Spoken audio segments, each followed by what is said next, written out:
Для того, чтобы снять обшивку передней двери Ford Escape 23 год, снимаем здесь накладку, вытаскиваем здесь накладку, достаем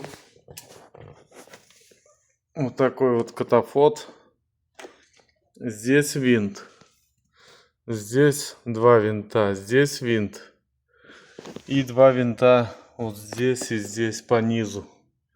Откручиваем и обшивку вытаскиваем на себя. Вверх ее поднимать не надо, потому что здесь 4 клипсы направляющих металлических. Обшивка снимается на себя вперед. Не нужно ее вверх поднимать. Тащим на себя и все на клипсах. Все стаскивается без проблем. Может кому пригодится. Вот такой вот Escape.